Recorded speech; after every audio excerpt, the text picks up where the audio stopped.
Ok, la vidéo elle a commencé sans que je clique sur ma petite télécommande. Bon, me revoilà encore. Je suis dans un mood chelou là. Je veux faire une vidéo qui est hyper importante pour moi. En gros, je vais parler de ce livre qui a changé beaucoup d'aspects de ma vie. Mais en même temps, là je suis un peu dans un prisme bizarre. Je sais pas comment expliquer, mais mes proches m'ont conseillé de... C'est ce que je fais sur YouTube et de faire des mini reels pour en mettre sur TikTok pour que j'ai plus de visibilité. Et du coup, je suis tombée dans un truc sur TikTok. J'avais plus cette application depuis septembre, donc à peu près 9 mois. Et là, j'ai réinstallé et je regarde un peu le contenu, ce qui marche pas. Et waouh! Genre, il y a vraiment un truc, genre en mode les gens veulent que ça fonctionne sur des vidéos où tout ressemble tout. Et en fait, j'ai l'impression qu'on perd tous un opinion.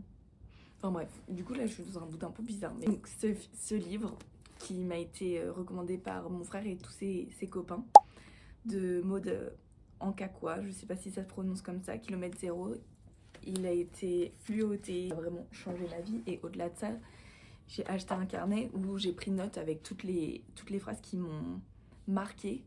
Et je pense que c'est un livre que tout le monde devrait lire au moins une fois dans sa vie, au moment où il le souhaite. C'est-à-dire que là, je vais en parler, mais si tu te sens pas dans un mood de changement, ou tu te sens pas tiraillé par quoi que ce soit, je te le conseille pas. C'est vraiment, quand tu le sens, de l'ouvrir ce livre et de travailler sur toi, vas-y, fonce. Moi, j'étais très perdue dans ma vie. J'étais plein de doutes et plein de questionnements par rapport à moi-même et à ce que je voulais faire. Et comment rester positif continuellement. Et bah, on a tous des moments plus ou moins down, mais de pas les laisser prendre le dessus sur toi et sur ton quotidien. Que ça fasse pas que ça non plus. Qu'on essaye de faire comme ça, hop, mais qu'on est en constante évolution. Donc ce livre, il a été génial. Je vais pas spoil ce qu'il y a dedans, mais je vais quand même en parler pour le vendre et expliquer un peu ce que j'en ai ressenti de mon avis personnel, qui peut être très différent d'un point de vue à l'autre, mais qui... Ok, j'ai été confrontée à un autre problème, qui est l'espace de stockage. Comme vous savez, je filme avec mon téléphone, et du coup, bah voilà. Donc j'avais plus d'espace de stockage. Enfin bref, je sais plus où j'en étais, mais je parlais du fait que le livre est une lecture personnelle et qui peut marquer différemment sur chaque personne. Donc c'est pour ça que je vais en parler, mais de toute façon, on pourrait avoir une perception différente, ou même des choses communes et d'autres différentes. Je sais qu'elle en a sorti un autre. Je l'ai pas lu, je l'ai pas acheté parce que lui, il a bien fait le taf. J'en lis d'autres sur le développement personnel, mais je trouve que c'est par étapes. Hein. Faut pas tout non plus, on peut pas devenir des super-héros d'un coup. Il faut prendre le temps d'assimiler les choses. Et ce qui en ressort pour moi personnellement, c'est l'importance de l'instant présent. En général, dans notre société actuelle et dans mon mode de vie. Donc là, comme vous savez aussi, je suis partie en tant qu'au pair pour 2 ans. Et j'ai le projet de rester après pour continuer mes études à New York. Donc ça, c'est génial. Mais ça m'a coûté du stress énorme de savoir toujours dans la projection. Et du coup, c'était quand tu te projettes, ça crée quoi? De la peur de l'échec, la peur, le stress, tout ça. C'est hyper anxiogène. Donc c'était de l'anxiété énorme à bloc. Et donc là, ça m'a rappelé l'importance de autant respire. Ça va aller. Se concentrer sur le moment présent et apprécier le chemin sur lequel on est. Et chaque jour, juste essayer d'aller bien. Pas dans la projection, parce que c'est assimilé à l'ego. Ce qu'elle explique aussi dans son livre, c'est qu'on a 2 grandes émotions, l'amour et la peur. Et donc c'est simplement un choix. Et donc c'est plus facile en fait d'aborder la vie après cette lecture. Et j'ai pas mal de choses qui vont arriver là dans 2 mois. Une grande étape aussi un peu stressante dans ma vie. Donc ça c'est de la peur parce que c'est de la projection, je sais que ça arrive et donc je l'appréhende. Mais en même temps là j'apprécie la vie. Voilà, il pleut à New York mais bon, mis à part ça j'ai été courir ce matin et tout. C'était génial, je sais pas, j'étais fière de moi et donc chaque chose en son temps. En gros c'est un peu ça que j'en ai ressorti.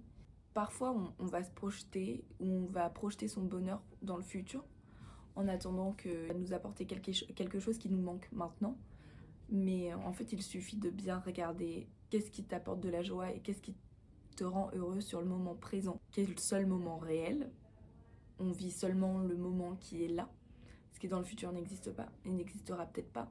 Parce que c'est l'imagination, la projection qui peut causer du stress ou même idéaliser le bonheur d'une certaine façon, c'est projeter son bonheur à plus tard. Donc je conseille ce livre à tout le monde. Il y a vraiment eu un avant-après me concernant. Et donc ça a été en parallèle de superbes rencontres que j'ai fait aussi à New York.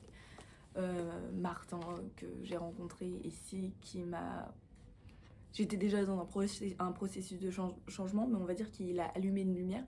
Et en fait, ça m'a montré qu'en fait, j'étais dans le processus de changement, lui aussi. On attire vraiment ce qu'on dégage. L'énergie, elle match. Et donc, plus tu auras une énergie haute et plus tu attireras des gens avec des énergies hautes. En basse énergie, plus tu resteras dans cette constance basse énergie. C'est pour ça qu'il est important de faire le travail quand on le sent. Et ça t'attirera que des bonnes personnes et des bonnes... Ouais, elle va être bancale. Mais c'est pas grave, on adore, non? Ce que je voudrais rajouter, c'est aussi, dans notre société actuelle, on va aussi visualiser le bonheur des gens à travers un écran, à travers ce qu'ils nous transmettent. Et donc, parfois, tu vois, tu vas te dire, moi aussi, j'aurai ça plus tard, je fais ça maintenant pour avoir la même chose plus tard, ou alors tu te dis, moi aussi, je serais capable de faire ça un jour, et tu te mets une barrière de pas le faire actuellement.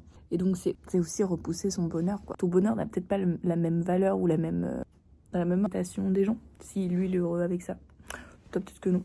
Voilà. Ce qui va avec, et le mot que j'ai pas utilisé, c'est la comparaison. C'est qu'on a tendance à tous se comparer.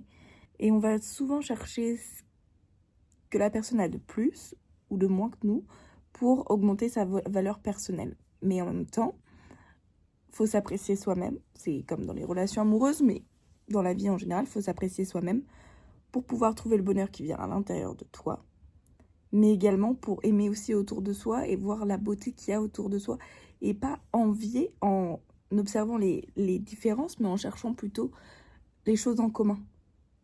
Et ça créerait une société plus saine. Enfin voilà, franchement, vous rentrez dans mes pensées. Vous les prenez comme vous voulez, mais c'est ce que je pense, voilà. Voilà, la vidéo est terminée, donc j'espère que vous l'avez bien aimée, qu'elle a touché les personnes qu'il fallait que ça touche. N'hésite pas à mettre un like si tu veux, j'aurais jamais cru faire ça. Et à laisser un commentaire, ça fait toujours plaisir pour savoir comment je peux m'améliorer, s'il y a des choses que je pourrais faire différemment